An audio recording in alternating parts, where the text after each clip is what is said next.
In today's crafting treasures, we're going to make use of some old wooden slats, repurpose old light strings to create a beautiful treasure. So join me along. This is Reena. Welcome to Crafting Treasures.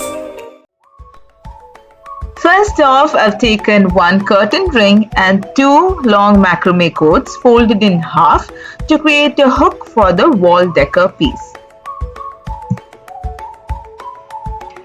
Next, I'll be using two old wood pieces. And then using wood glue, I've sandwiched the macrame hook that we just created in between them.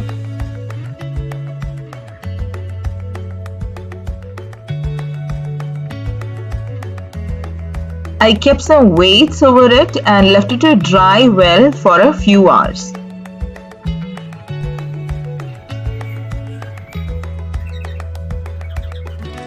Next, I'll be using string art to decorate the wood. For this, I've prepared a guide where I will need to hammer the nails for doing the string art. If you enjoyed the video so far, do hit that like button. If you are new to this channel, hope you find the video valuable and please do subscribe.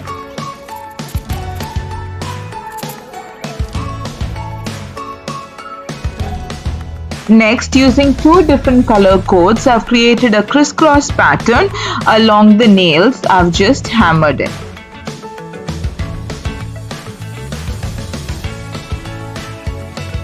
This beautiful plastic bulb is part of a broken string light set, and I want to attach it to the base of the string art. For this, I've created two holes using a nail, and then I've used a crafting wire to tightly tie the base of the bulb in place.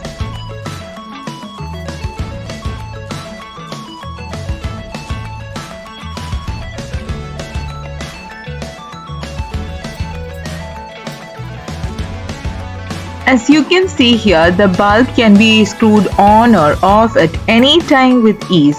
This really helps with the water change required for the live plant stem I've used in this project. Alternatively, you can use a faux plant. So there you have it, a beautiful piece of treasure. Do check out the link you see on the side. See you there. Bye.